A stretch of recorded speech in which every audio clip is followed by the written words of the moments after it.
5% vote अगर इधर से उधर हुआ तो पूरा खेल पलटना बंगाल में तय है। मुस्लिम वोट अगर वहां 10 में से तीसरा है, करीब 27% है, और दावा करती है ममता बनर्जी की ज्यादा है, या बीजेपी के लोग भी दावा करते हैं कि ज्यादा है उतना। इस बार अगर देखा जाए तो मुस्लिम वोट बैंक के कितने दावेदार हैं? ममता बनर्जी जो सबसे बड़ी दावेदार मानी जाती है, एक। दूसरा, कांग्रेस भी इंडिपेंडेंट लड़ रही है, हर सीट उम्मीदवार खड़े कर रही। लेफ्ट भी अलग, कोई गठबंधन नहीं है। ओवैसी की पार्टी है, हुमायूं कबीर की पार्टी है। 5% वोट के अंतर से बीजेपी 38 सीट हारी थी जी, और 10% वोट के अंतर से 75 सीटें हारी, तो 77 सीट मिली थी बीजेपी को। और मान लीजिए कि 5% वोट उधर से इधर शिफ्ट हो गया या वोट बट जाता है, ऐसी स्थिति में क्या होगा? और बीजेपी अपनी पुरानी सीटों को बरकरार रखती है, इंटैक्ट रहता है, तो बीजेपी के लिए जो जीत का आंकड़ा है पार करने में बहुत मुश्किल नहीं आएगी। बीजेपी वहां खेल कर सकती है। कहते हैं ना कि राजनीति में एक वोट आप दूसरे का कम करते हैं तो एक नहीं दो होता है, एक उधर का कम होता है और एक बढ़ता है।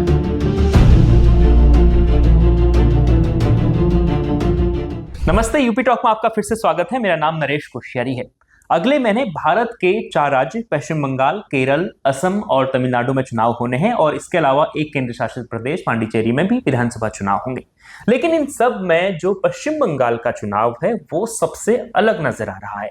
सभी लोगों की निगाहें, खास तौर पर जो कि दिल्ली की मीडिया है, उसकी नजर पश्चिम बंगाल के चुनाव पर टिकी हुई है। उसकी कई वजह है, और पश्चिम बंगाल का चुनाव क्यों दूसरे राज्यों के चुनाव से अलग होता है, वहां पर ऐसा क्या है जो असम में नहीं हो रहा है, वहां पर ऐसा क्या है जो तमिलनाडु में नहीं हो रहा, वहां पर ऐसा क्या है जो केरल में नहीं हो रहा है, पूरी बातचीत करेंगे। बातचीत करने के लिए मेरे साथ विजय शंकर सर हैं। बहुत बहुत स्वागत है सर आपका। धन्यवाद। सबके मन में एक ही सवाल है सर, हर वक्त जब भी फोन खोलते हैं तो चुनावों की बात आती है तो सिर्फ पश्चिम बंगाल की ही चर्चा है।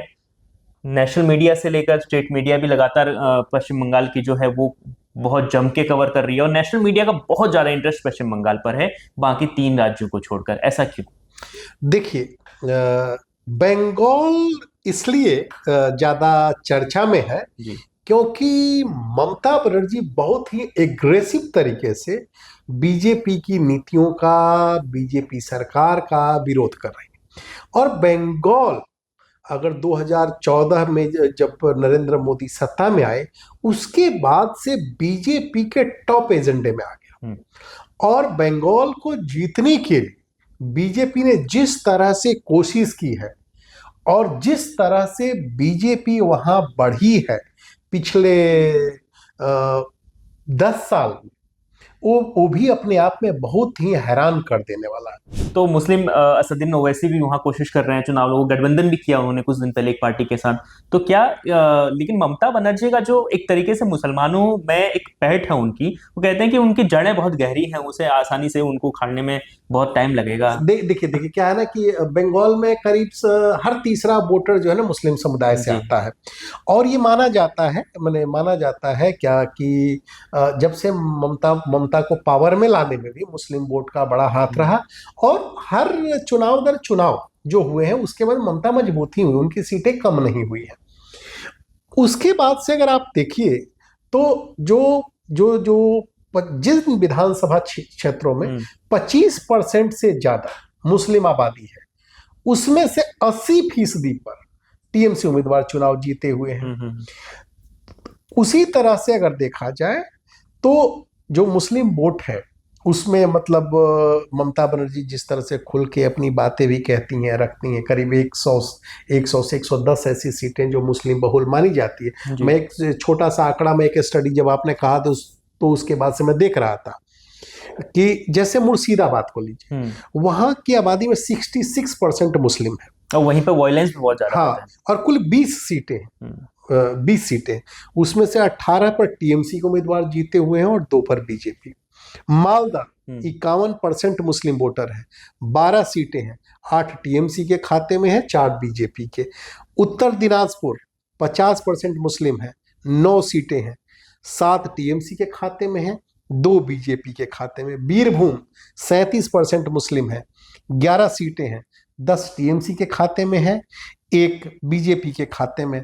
साउथ 24 परगना 36% मुस्लिम है, 30 सीटें हैं, 30 की 30 टीएमसी उम्मीदवार जीते और ये हुए हैं। जितने जिले हैं ये सारे जिलों में सबसे ज्यादा हिंसा होती है चुनाव के दौरान, ये डेटा बताता है। एक चुनावी हिंसा का भी जी। एक अलग ही इतिहास रहा है वहां पे। और आपको पता है कि कांग्रेस से किस तरह से सत्ता जो है, कांग्रेस के बाद वहां से उन्हीं के कांग्रेस के एक नेता थे अजय मुखर्जी, वो अलग हुए। फिर उसको जो वहां पर अप्स एंड डाउन्स चले, उसमें कम्युनिस्टों के साथ मिलकर उनकी सरकार बनी, कुछ समय रही, कम्युनिस्ट मजबूत हुए।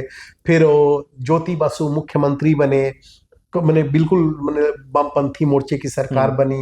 उन्होंने बड़े वामपंथियों की सरकार बनी, उन्होंने एक अलग रास्ता चुना। उस रास्ते में किस तरह वहां से इंडस्ट्री बाहर निकलने लगी और किस तरह से मजदूर यूनियंस का मैंने डोमिनेंस रहा।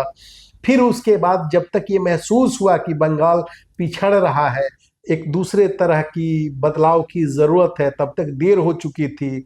जो जो जो वहाँ के कम्युनिस्ट भी दो खांचों में एक तरह से बढ़ चुके थे। एक जो जो जो पुरानी लकीर छोड़ने के लिए तैयार नहीं थे, दूसरे जो बिल्कुल नई धारा के साथ चाहते थे। क्योंकि अगर चाइना में भी अगर आप देखिए तो चाइना ने भी अपने कम्युनिज्म में डेंग के दौर में उसमें लिबरलाइजेशन का इंजन लगा दिया था। तो चाइना अगर आज इतना मजबूती के साथ खड़ा है क्योंकि चाइना ने वो दुनिया में होते बदलावों के हिसाब से खुद को बदला। जी। बंगाल में जब इस बदलाव की शुरुआत बड़े पैमाने पर, यानी ज्योति बसु के जाने के बाद जब बुद्धदेव भट्टाचार्य के दौर में शुरू हुई तो विरोध हुआ। और उसी दौरान में सिंगूर में याद होगा वो टाटा की लखटकिया कार का प्लांट लगना तय के लिए जमीनों का अधिग्रहण हो रहा था। तो किस तरह से विरोध शुरू हुआ, ममता बनर्जी उस वहां से आगे बढ़ी और 2011 आते आते वो सत्ता में आ गए। सर, इन सब के बीच एक महत्वपूर्ण सवाल है कि हिंदी पट्टी के लोगों की संख्या, यूपी और बिहार से जाने वालों की संख्या भी बंगाल में लगभग काफी बढ़ गई है। तो ये इन लोगों का चुनाव पर क्या असर पड़ने वाला है और ये लोग कितना प्रभावित करेंगे बंगाल के चुनाव को? देखिए, हिंदी पट्टी के लोग बंगाल के चुनाव को प्रभावित करेंगे। और इसमें से एक चीज और है कि इसमें से ज्यादा वोट माना जाता है कि बीजेपी को जाता है। लेकिन अभी भी वहां पर बंगाली जो समुदाय है उनका डोमिनेंस है। पूरा खेल जो है ना नरेश बाबू, वहां पे 5% वोट के इर्द गिर्द का है जी। 5% वोट अगर इधर से उधर हुआ तो पूरा खेल पलटना बंगाल में तय है। जैसे 38% पिछला चुनाव देखिए, 38% वोट बीजेपी को मिला, 48% वोट आया टीएमसी के पास। अब इसमें से क्या था, ये अगर पूरे इस समीकरण को देखिए, कुछ मैं एक डेटा देख रहा था कि 5% वोट के अंतर से बीजेपी 38 सीट हारी थी जी। और 10% वोट के अंतर से 75 सीटें हारी, तो 77 सीट मिली थी बीजेपी को। और मान लीजिए कि 5% वोट उधर से इधर शिफ्ट हो गया या वोट बट जाता है, ऐसी स्थिति में क्या होगा? और बीजेपी अपनी पुरानी सीटों को बरकरार रखती है, इंटैक्ट रहता है, तो बीजेपी के लिए जो जीत का आंकड़ा है पार करने में बहुत मुश्किल नहीं आएगी।